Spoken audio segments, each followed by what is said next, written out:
In this video, I'm going to describe a template that you can use to plan out how you are going to approach riding the Paris-Brest-Paris 2023 event. Now, this is a generic template that you can apply to just about any 1200 kilometer Grand Randonnee. The numbers that you put into this template are going to be determined solely by the goals that you have put out for yourself. Let's get into it by looking at a practical example. Next week, we're going to do our final big ride of the year, and that's going to be the 1200 kilometer Grand Randonnee in Minneapolis, Minnesota. It's called the Coulee Challenge, and it's a 1200 kilometer Grand Randonnee that extends from Minneapolis all the way down to just outside of Wisconsin and then back again. Now, why exactly do we want to do this ride? This ride is almost a reproduction of the Paris-Brest-Paris Challenge itself, in that it is exactly the same distance. It has almost exactly the same elevation and cutoff time.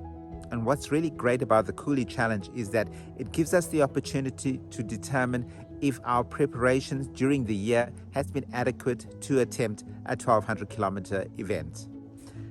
If we are successful, then we know we are on the right formula. If we are not successful, it means that we need to go back to the drawing board and see where we have gone wrong in our preparations. The organizers of the Coulee Challenge have made it really easy for us in terms of planning our strategy. They have divided the course into essentially 4 segments. The first segment has a distance of 375 kilometers, followed by the second segment, which has a distance of 275 kilometers. The third segment has a distance of 325 kilometers, and the final segment has a distance of 225 kilometers. What we have to do is determine how much time are we going to spend riding in each of these segments to successfully complete the Grand Randonnee within the allotted time. We know that the allotted time to complete the Grand Randonnee is 90 hours. However, we plan to complete this Grand Randonnee in about 84 hours, which is the time slot that we plan to enter for the Paris-Brest-Paris 2023. What I have done is that in that template, I've taken the distances in each of those segments and I've rounded them up to the closest even number that's easy to calculate. Okay, so for example, in the first segment, I've rounded it up to 380 kilometers. In the second segment, I've rounded it up to 280 kilometers. In the third segment, I've rounded this up to 340 kilometers. And in the final segment, I've rounded it up to 240 kilometers. And what this does, this makes it easy for us to calculate our expected times. From our previous experience at riding the Super Randonnee series, as well as riding the 1000 kilometer Grand Randonnee in Saskatchewan, we know that our average speed that we are able to achieve when riding these long distances is about 20 kilometers per hour, including all stops. So that means from the time we start the segment till the time we end the segment, including all the stops in between, the average speed that we are able to maintain over that entire segment is about 20 kilometers per hour. So we will take that 20 kilometers per hour as our goal speed. That's what we intend to do in each of these segments.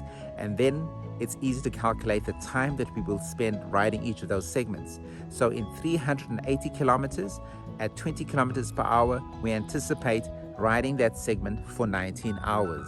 In the second segment of 280 kilometers, if we do that at 20 kilometers per hour, it gives us a total riding time of about 14 hours. Similarly, for the third segment of 340 kilometers, if we ride that at 20 kilometers per hour, it'll give us a total riding time of about 17 hours.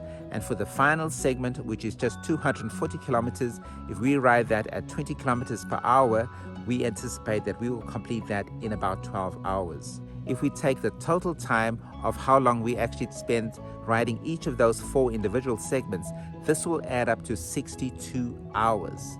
And with our goal of 84 hours, this gives us a buffer of 18 hours.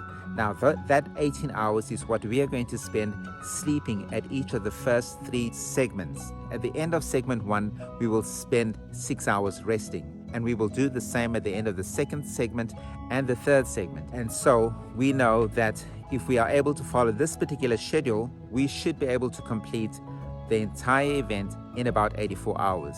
However, we have to bear in mind that there are always things that can go wrong. We can have adverse weather conditions, we can have mechanical failures, we can have extreme fatigue, we can have natural disasters. There's so many things that can go wrong, and this template will of course have to change depending on what we encounter during the ride.